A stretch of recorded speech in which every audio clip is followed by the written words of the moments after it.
దర్బారు పెట్టి మీకు ఎప్పటికప్పుడు గైడెన్స్ ఇస్తారు. ఇంకో పక్క అలింకోట్ డిజబిలిటీ క్యాంప్ పెట్టి ఎవరికైనా ఎయిడ్స్ కావాలంటే అవన్నీ కూడా సరఫరా చేసే బాధ్యత 1387 మందిని ఐడెంటిఫై చేశారు డిజేబుల్డ్ అందరినీ. వాళ్ళందరినీ ఏ విధంగా ఇవన్నీ ఇచ్చి ముందుకు తీసుకుపోవాలో దానికి కూడా ఒక ప్రణాళిక తయారు చేస్తున్నారు. నెక్స్ట్, నేను ముందే చెప్పాను, health, wealth, health, happiness. This is the vision I'm working for Kuppam. ఈరోజు బిగినింగ్, ఈ బిగినింగ్ నుంచి నేను జననాయకుడు పోర్టల్ కూడా రేపు ఇనాగరేట్ చేస్తున్నాను. నేను ఈరోజు ముఖ్యమంత్రి, ఎమ్మెల్యేని. ముఖ్యమంత్రిగా రాష్ట్రాన్ని బాగు చేసే బాధ్యత నా మీద ఉంది. ఎమ్మెల్యేగా, ముఖ్యమంత్రిగా ఈ నియోజకవర్గాన్ని మొదటి స్థానంలో పెట్టవలసిన బాధ్యత కూడా నా మీద ఉంది.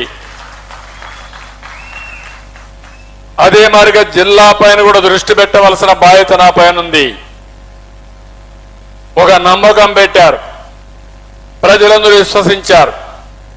మళ్ళీ నేను వస్తే ఈ రాష్ట్రానికి మంచి జరుగుతుందని కళ్ళగన్నారు.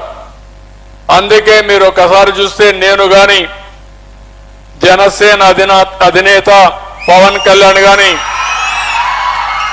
అదే మరి నరేంద్ర మోడీ గారు, ఈ ముగ్గురం కలిసి వస్తే మీరందరూ విశ్వసించి మళ్ళీ మాకు మంచి జరుగుతుందని 93% గెలిపించారు.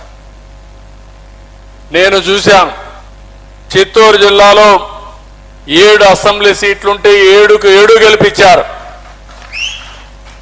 రాష్ట్రంలో 11 సీట్లు తప్ప 175లో 164 సీట్లు గెలిపించారు. అంటే అది ఒక విశ్వాసం, ఒక నమ్మకం.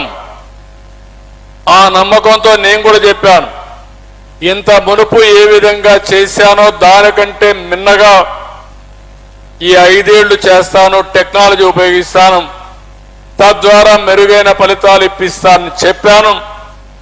అమరావతి లైన్లో పెట్టాం.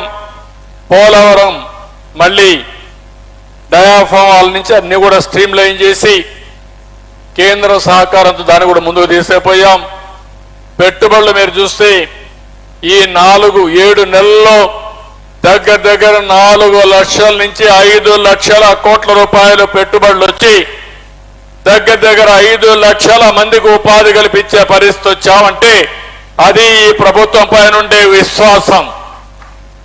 ఇదైనాక నేను విజన్ డాక్యుమెంట్ కూడా తయారు చేసి రాష్ట్రానికి మొత్తం ఇచ్చి ఇప్పుడు ప్రతి ఒక్క నియోజకవర్గానికి, ప్రతి ఒక్క జిల్లాకు కూడా తయారు చేసి